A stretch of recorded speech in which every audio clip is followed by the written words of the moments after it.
Road to Emmaus.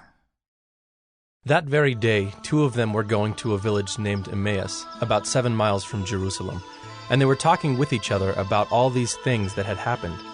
While they were talking and discussing together, Jesus himself drew near and went with them, but their eyes were kept from recognizing him. And he said to them, "What is this conversation that you are holding with each other as you walk?" And they stood still, looking sad.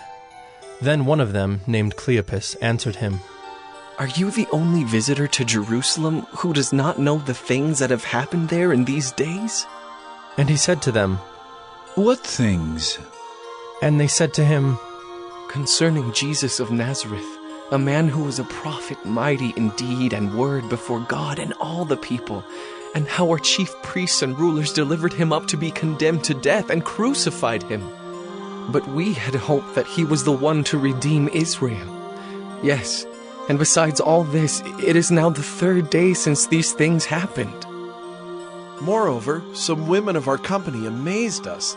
They were at the tomb early in the morning, and when they did not find his body, they came back, saying that they had even seen a vision of angels who said that he was alive. Some of those who were with us went to the tomb and found it just as the women had said, but him they did not see. And he said to them, "O foolish ones, and slow of heart to believe all that the prophets have spoken. Was it not necessary that the Christ should suffer these things and enter into his glory?" And beginning with Moses and all the prophets, he interpreted to them in all the scriptures the things concerning himself. So they drew near to the village to which they were going. He acted as if he were going farther, but they urged him strongly, saying, "Stay with us, for it is toward evening, and the day is now far spent." So he went in to stay with them. When he was at table with them, he took the bread and blessed and broke it and gave it to them. And their eyes were opened, and they recognized him, and he vanished from their sight. They said to each other, Did not our hearts burn within us while he talked to us on the road, while he opened to us the scriptures? And they rose that same hour and returned to Jerusalem. And they found the 11 and those who were with them gathered together, saying, "The Lord is risen indeed, and has appeared to Simon."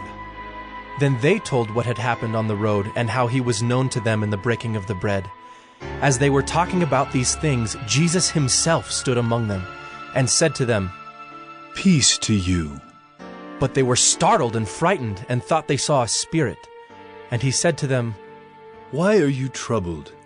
And why do doubts arise in your hearts? See my hands and my feet, that it is I myself. Touch me and see. For a spirit does not have flesh and bones, as you see that I have." And when he had said this, he showed them his hands and his feet. And while they still disbelieved for joy and were marveling, he said to them, "Have you anything here to eat?" They gave him a piece of broiled fish, and he took it and ate before them. Then he said to them, "These are my words that I spoke to you while I was still with you, that everything written about me in the law of Moses and the prophets and the Psalms must be fulfilled."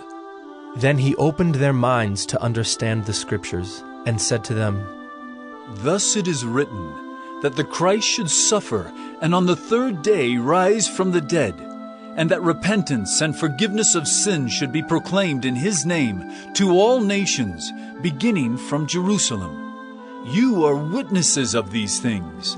And behold, I am sending the promise of my Father upon you.